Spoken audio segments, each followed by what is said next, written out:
vamos a trasladarnos a esta hora hasta Lambayeque, Chiclayo. Ahí gentilmente, ¿no?, se encuentra José Luis Gil Becerra, es director general de Inteligencia del Ministerio del Interior, experto en temas de inteligencia, seguridad y orden interna, a quien agradecemos, como siempre, la amabilidad de compartir esta invitación con RCR. José Luis, qué gusto saludarte, siempre es un gusto conversar contigo.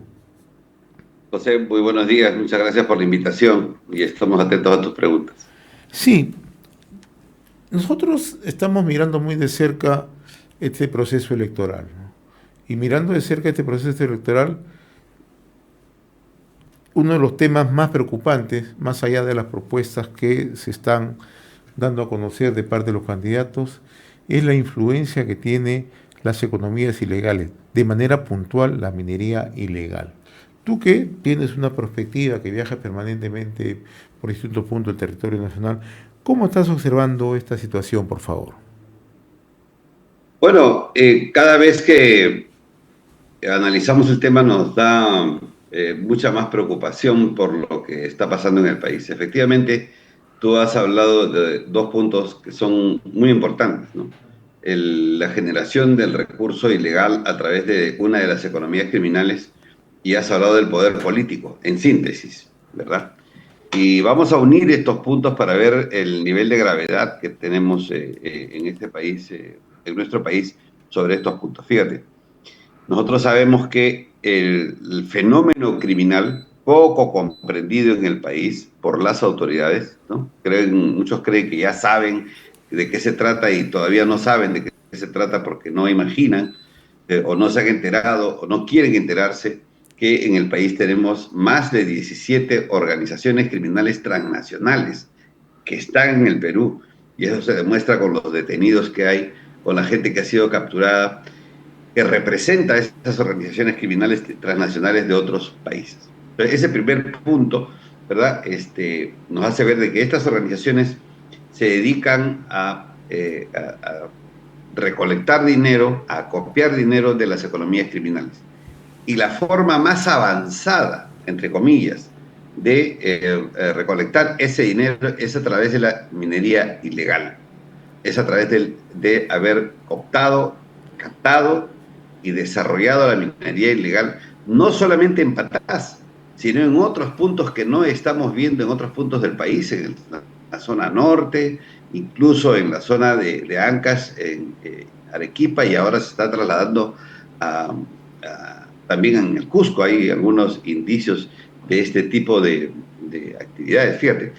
Entonces, la forma más elevada del dominio de las economías criminales, de las organizaciones criminales, es la minería ilegal. Y por supuesto que ligándolo con el tema político, tenemos que es la minería ilegal la que ha logrado más presencia política, más, entre comillas, participación política a través primero del Congreso y a través de la aparición antes sutil en gobiernos regionales y municipales, pero hoy cada vez con mayor presencia. Entonces, la economía criminal de la minería ilegal es el fenómeno que más ha avanzado, que está en la cúspide de las formas criminales utilizadas por estas organizaciones y que ya han avanzado hasta la toma, o por lo menos hasta la incursión en la parte política del Perú. Lo que señalas de manera puntual, José Luis, ¿es lo que significa que ya hay una presencia activa de parte de esta economía ilegal derivada de la minería ilegal en la vida política del país? Sí, claro, por supuesto. Tienen personas que los defienden, tienen personas que incluso ellos estarían reclutando para poderlos tener en todo el sistema de gobierno, es decir, en el gobierno nacional, en el gobierno regional y en el gobierno local. Entonces, ellos necesitan el poder político. La tendencia, entre comillas, natural de la criminalidad en el Perú es el control político. Eso debemos entender todos. O sea, no es que sea de casualidad que quieren entrar a la política. Y eso ha quedado demostrado en diversas experiencias en Sudamérica, como en América, como en México, como en Ecuador, como en Colombia. O sea, la intrusión de una economía criminal en el sistema político es casi una necesidad para ellos. Así como es necesidad tener el dinero producto del crimen, es una necesidad controlar los territorios y controlar la vida política de un país. Esa es su tendencia natural, pero no lo estamos viendo así. Creemos que capturando 4 o 5 bandas o haber descubierto un homicidio en Patás se acabó el fenómeno. No es así. Entonces no solamente es un reto para este gobierno que ya creemos no va a poder avanzar más, porque está más entreverado en problemas políticos y personales que en temas de estrategia nacional en la lucha contra el crimen, ¿no? Y es un desafío para el siguiente gobierno, que hasta ahora yo no veo, valgan verdades, ningún candidato con una propuesta seria, con una propuesta estratégica. Todo lo que vemos son disparos tácticos, todo lo que vemos son medidas que llaman la atención, pero que tarde o temprano no resuelven el problema. Entonces, ya estamos, ya está el crimen metido, el crimen a través de la minería ilegal metida en el sistema político peruano. Ahora, José Luis, ¿es posible seguir la ruta o rastrear ese dinero cuando es extrapolado al curso político, a las actividades políticas o a candidatos políticos? Claro, solo tienen que seguir la ruta de los cadáveres, nada más, porque de pronto la minería ilegal se ha erguido en el país sobre los cadáveres de las personas que han fallecido, ¿no? En este tema, ya sea porque eran personas que cuidaban las bocaminas, ya sea por personas involucradas, ya sea por los secuestrados. O sea, la minería ilegal está construida sobre cadáveres, ¿verdad? Entonces, el dinero está construido sobre cadáveres y hay que buscarlos, hay que encontrar en qué parte de todo el proceso de minería ilegal son débiles. No hay que olvidar que este proceso es largo, o sea, tienen la búsqueda del mineral, la extracción del mineral, el proceso del mineral, la conversión en el metal vendible, el lavado de activos para poderlo encubrir y la exportación. O sea, hay todo un proceso de la minería ilegal. ¿Y quién está viendo ese proceso para ver el dinero? Sigan los cadáveres, porque todo esto está construido encima de los cadáveres. Ahora, siguiendo el curso del proceso electoral en este año, no me quiero detener en el proceso de abril de este año, el 12 de abril, sino quiero proyectarme, José Luis, mirando siempre tu trabajo que realizas en perspectiva, lo que puede ocurrir en las elecciones para gobiernos regionales, para gobiernos provinciales y para gobiernos distritales, que parece ser que allí donde se va a poner mayor énfasis estas economías ilegales, por lo que tú mencionas hace unos instantes. A ellos les interesa llegar al control territorial, primero, y luego al control político como lo están haciendo ahora.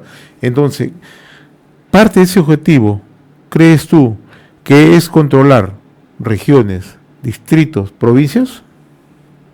Sí, por supuesto. O sea, esa es la ruta. Y no es una posición antojadiza, es lo que ha pasado en otros países, ¿no? Estos tres elementos, el dinero ilegal, el control territorial y el poder político están ligados.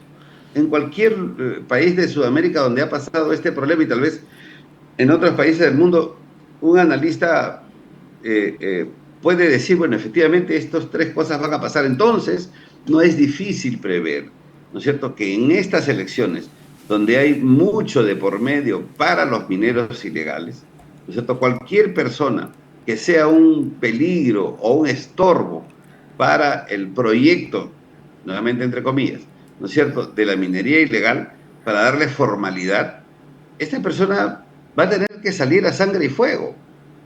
Eso lo venimos diciendo hace buen tiempo. Muertos hay, los que marcan la ruta. Entonces, creo que esta campaña va a tener dos caminos.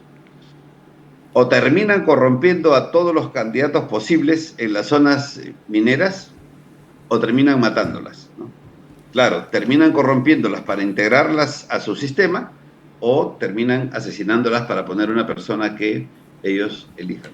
Esta es lamentablemente una muy mala noticia que lamento mucho tener que decirlo, ¿no? Pero si no existe una estrategia desde los partidos políticos para elegir de manera correcta a quienes van a dirigir los destinos del país, en los tres niveles de gobierno, entonces no vamos a tener un quinquenio sano, un quinquenio hacia el futuro. Por el contrario, vamos a tener un quinquenio conviviendo con el crimen ya casi de manera, entre comillas, natural, ¿no?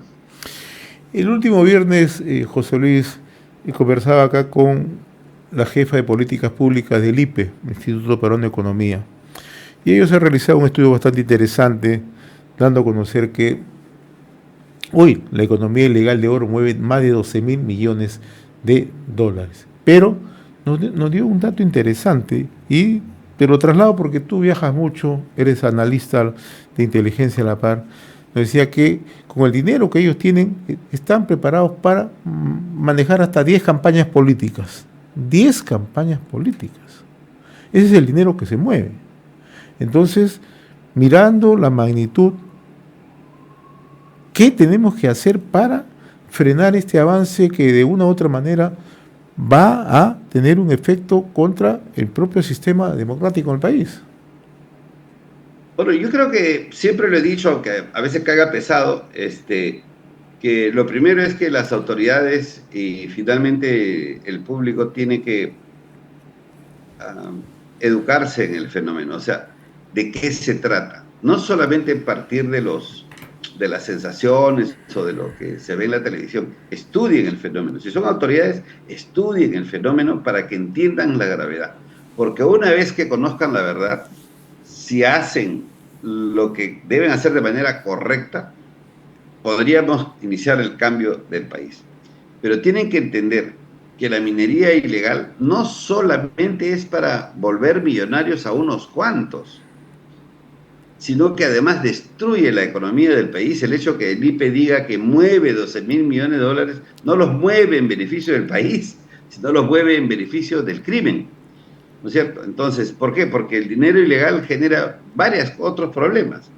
Genera riqueza ilegal, distorsiona la economía, corrompe con mucha más eficiencia a las autoridades, ¿no es cierto? Permite que la infraestructura criminal, la infraestructura de los criminales crezca más, permita corromper más futuras autoridades, es decir, estos 12.000 millones de dólares, como dice, o 12.000 millones de soles, no recuerdo bien exactamente, Dólares. pero dólares, bueno, imagínate, entonces no solamente puede financiar campañas, sino que además puede poner todas las autoridades que quieran. Entonces la lucha contra la minería ilegal, que es la punta del iceberg criminal en el Perú, tiene que ser una política en la que todos estemos de acuerdo, en la que todos los sectores debemos ponernos de acuerdo, porque tarde o temprano el crimen generado por la minería ilegal, de la forma como lo estamos mencionando, tocará las puertas de derechas, izquierdas, de centros, y de aquellos que dicen conmigo no es el tema. A todos nos va a tocar, porque alienta el crimen. Y ese es el camino lamentable que estamos siguiendo, mi querido José. Finalmente, José Luis, tú que estás observando muy de cerca el proceso, lo estás siguiendo, ¿cómo estás mirando las campañas políticas en términos de logística, en términos de dispendio económico? ¿Hay más movimiento en las provincias que en Lima? ¿Ves que las provincias tienen un movimiento particular en términos de campaña? A ver, creo que primero que me siento frustrado porque hace muchos años estábamos acostumbrados a campañas políticas en las que convencer al ciudadano provenía de ideas, ¿no? de muchas ideas. El discurso político era sobre lo que concentrábamos nuestra atención. Pero hoy tenemos que concentrar nuestra atención en TikTok Veo que muy pocas paredes se pintan, que algunos candidatos ya han decidido no usar paredes, sino usar redes sociales, con lo cual eso nos saca del cuadro, nos saca de lo que siempre estábamos acostumbrados a ver. En provincia es mucho más fácil, o sea, hemos visto cómo la radio, cómo las redes sociales en provincias mueve gente. La izquierda radical y los caballeros han aprendido, primero que la derecha incluso, ¿no es cierto?, a manejar estos instrumentos que ya no son para información, sino son para manipulación y para dominación y lograr sus objetivos. La gente no sabe que está siendo manipulada porque es lo único que ve, mientras hay otros candidatos que prefieren concentrarse en las ciudades y no en las provincias. Aquí nomás tenemos ya un problemita. Son más de 1.800 mesas de votación, si no mal no recuerdo. Y no tenemos un ejército de personeros. Entonces, la propaganda política reducida a las redes sociales, la ausencia de personeros en las mesas de votación, la capacidad de manipulación histórica, manipulación de la izquierda y de los caviares, no me hace tener un panorama alentador, lamentablemente. Muy bien, José Luis Gil Becerra, exdirector general de Inteligencia del Ministerio del Interior, especialista experto en temas de inteligencia, orden interno y terrorismo. Yo, como siempre, te agradezco, José Luis. Saludos, buen día, muy amable, gracias. Buen día, muchas gracias. Hasta luego. Gracias.